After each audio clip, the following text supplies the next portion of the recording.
Our children learn through play, and the toys that they play with have the power to impact. Laurel Wider is a psychotherapist and the founder of the Wonder Crew, and she joins us to help break down gender stereotypes. Laurel, nice to have you here. Thanks for having me. Now, all of our children, I don't care who you are, they've got toys. You have toys in your home. Absolutely. And they have the power to impact their future. That's they right. do. Yes. And so I think a lot of us don't always think about the toys. We just buy them because they're available in the stores. We need to think about what these toys are doing to shape them. Now, your first tip is play is how kids learn. So you want parents to make sure that they are getting toys that provide balance. Definitely. If you want to raise kids that are well balanced,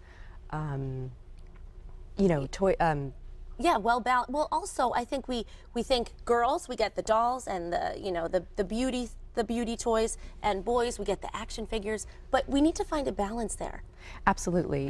The way to raise a child to be, confident and well balanced is to give them toys and play experience that encourage all aspects of who they are. Right, exactly. So we think of our daughters getting jewelry and getting things that emphasize beauty and nurturing. Absolutely. But there's so much more that they can play with that will support them in different ways. Right. It's so important to, raise our daughters to see, again, all aspects of who they are. So way beyond beauty.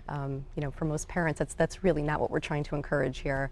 Yes. I'm so glad to see that recently there's been a surge of science, technology, engineering, and math toys on the market for girls. And I think this is terrific. There's also been some action and adventure toys. This is so important. It's so important to show kids that they can be anything. Yes, exactly. Not just what they're right. supposed to play with. Absolutely. And you were telling me too that in the past 10 years, the violence in toys for boys has increased. And as parents, we don't realize this necessarily because we just go and buy the toys. Yes. So, for instance, action figures, those muscles, they have grown exponentially over the past 10 years. And these are body images that boys can't even men can't be. It's so unrealistic.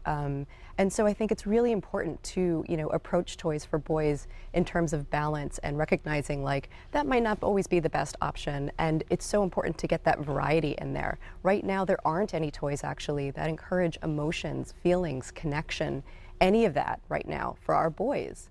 And I think that's a big problem. That's why I created Wonder Crew. Yes, and also boys feel that. They feel yes. emotion. They feel the ability to nurture. So they need to be able to have those toys that provide that balance. So there's right. both. Right. Now, what would you say is in a playroom that has a good balance?